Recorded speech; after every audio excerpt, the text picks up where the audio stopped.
Z5 ಇರುವಾಗ ನೀವು ನಿಮ್ಮ ನೆಚ್ಚಿನ ಶೋಗಳನ್ನ ಎಂದಿಗೂ ಮಿಸ್ ಮಾಡಿಕೊಳ್ಳುವುದಿಲ್ಲ. ಅದು ಸಂಪೂರ್ಣ ಉಚಿತವಾಗಿ. ವೀರು ಕರ್ದ್ಯಾ? ಹ್ಞೂ ಅಕ್ಕ. ಅಕ್ಕ ಸಾಲಿಗ್ರಾಮದಿಂದ ನರಸಯ್ಯನವರು ಬಂದಿದ್ದರು.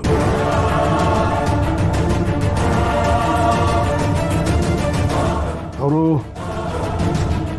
ಪುಷ್ಕರಣಿ ಉತ್ಸವ ಮಾಡ್ತಾ ಇದ್ದಾರಂತೆ. ನಮ್ಮೆಲ್ಲರನ್ನು ಕರೆಯಕ್ಕೆ ಬಂದಿದ್ರು. ಹಾಗಿದ್ರೆ ಸಾಲಿಗ್ರಾಮದ ವಿಷಯ ಶ್ರಾವಣಿಗೆ ಗೊತ್ತಾಗಿದ್ದು ನರಸಯ್ಯನಿಂದ. ತುಂಬ ವರ್ಷಗಳ ನಂತರ ಪುಷ್ಕರಣಿ ಉತ್ಸವ ಮಾಡ್ತಾ ಇದ್ದಾರೆ. ಅದಕ್ಕೆ ಖುದ್ದಾಗಿ ಅತ್ತೆಯವರೇ ಹೇಳಿ ಕಳಿಸಿದ್ದಾರೆ. ನಮ್ಮ ಜೊತೆಗೆ ಪದ್ದು ಫ್ಯಾಮಿಲಿನೂ ಕರ್ಕೊಂಡು ಹೋಗ್ಬೇಕು ಅಂತ ಹೇಳಿದ್ದಾರೆ. ಹಾಗಾಗಿ ನಾವು ಸಾಲಿಗ್ರಾಮಕ್ಕೆ ಹೋಗೋಣ.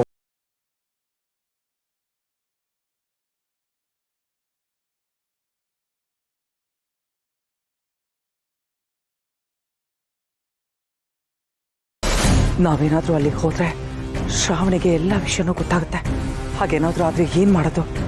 ಇಲ್ಲ, ಹೇಗಾದ್ರೂ ನಾವಲ್ಲಿಗೆ ಹೋಗೋದನ್ನ ತಡಿಬೇಕು.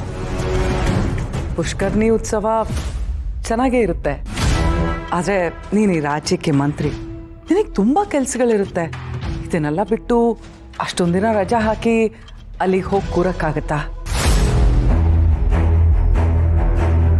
ಅದು ಅಲ್ಲದೆ ನಂದಿನಿ ಹೋದ್ಮೇಲೆ ಪುಷ್ಕರ್ಣಿ ಉತ್ಸವ ನಡೆದೇ ಇಲ್ಲ.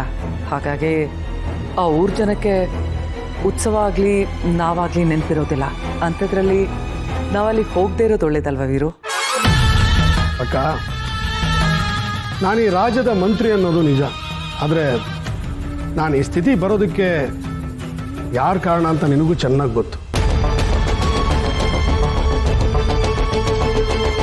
ನಾನು ದೇವ್ರ ಮಾತನ್ನು ಬೇಕಾದರೆ ತೆಗೆದಾಕ್ತೀನಿ, ಆದರೆ ನನ್ನ ಪಾಲಿಗೆ ದೇವರಾಗಿದ್ದಾರಲ್ಲ ಅವ್ರ ಮಾತನ್ನು ಮಾತ್ರ ತೆಗೆದಾಕಲ್ಲ.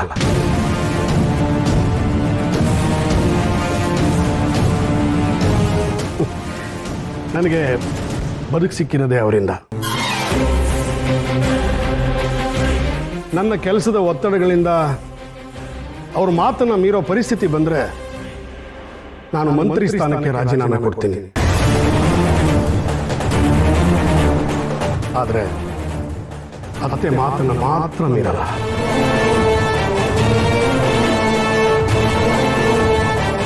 ನೀನು ಹೇಳಿ ಸರಿ. ಪುಷ್ಕರಣಿ ಉತ್ಸವ ಸುಮಾರು ವರ್ಷದ ಮೇಲೆ ನಡೀತಾ ಇದೆ. ಉತ್ಸವದಲ್ಲಿ ಕಳಸ ಹೊರೋ ಜವಾಬ್ದಾರಿ ಆ ಮನೆತನದ ಕುಡಿಗಳಿಗೆ ಮಾತ್ರ ಇರುತ್ತೆ.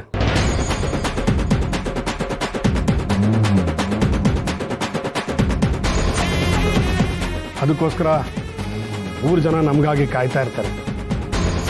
ಆ ಮನೆ ಸಂಪ್ರದಾಯ ನನ್ನ ಸ್ವಂತ ಕಾರಣಗಳಿಂದ ತಪ್ಪಿಸೋದು ನನಗಿಷ್ಟ ಇಲ್ಲ.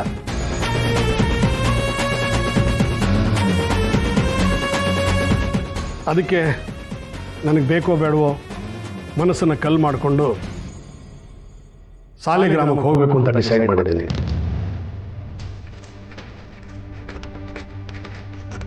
ನಾವೆಲ್ಲರೂ ಪುಷ್ಕರಣಿ ಉತ್ಸವಕ್ಕೆ ಸಾಲಿಗ್ರಾಮಕ್ಕೆ ಹೋಗ್ತಾ ಇದ್ದೀವಿ.